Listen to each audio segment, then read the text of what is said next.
So, wow, great game tonight. Backyard brawl. I mean, West Virginia, looked like they were down and out a couple of times. Pittsburgh takes a 24-17 lead late into the game, and then West Virginia just rips off some big-time runs it straight down Pittsburgh's throat. And West Virginia showed a lot of guts, really running the football late in the game and really popping explosive plays against this Pittsburgh team. And then they really had Kedon Slovis running for his life.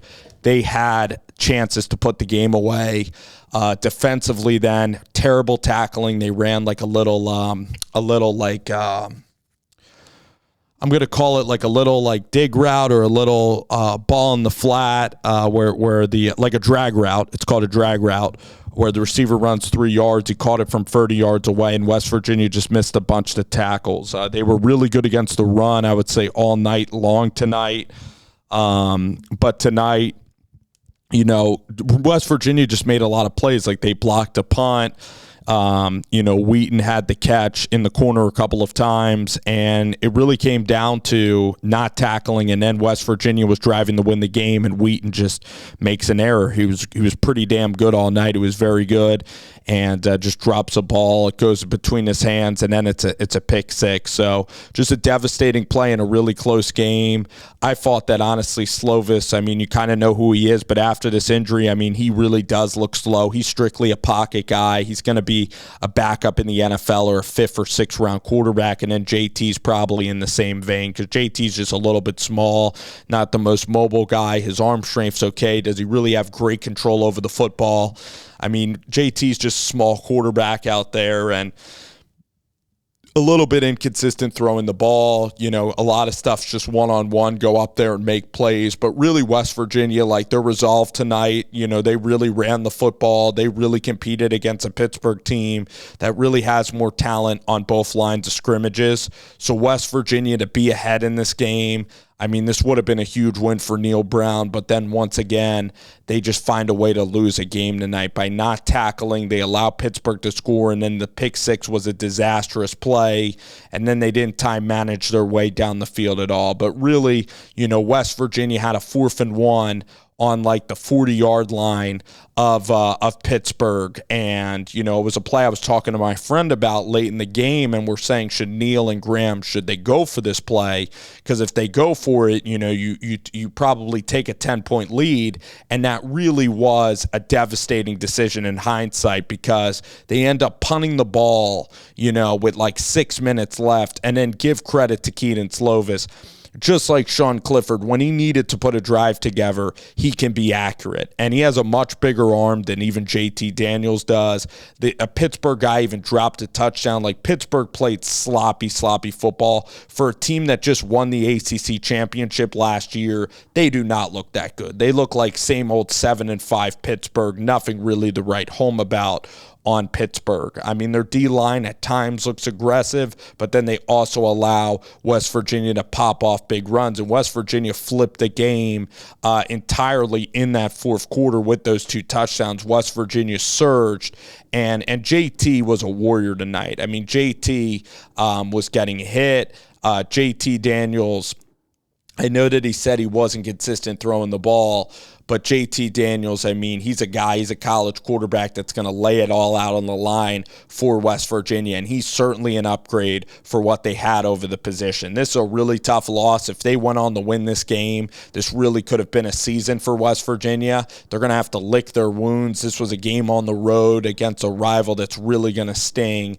and if West Virginia can run the ball like they did today and really play with a ton of effort, it's a really fun team in the Big 12, now that you analyze their schedule. You look at Pittsburgh, and the problem is the offensive line are really running the ball. West Virginia was getting after them, I would say, tonight, for the most part tonight in the parts that I watched of this game.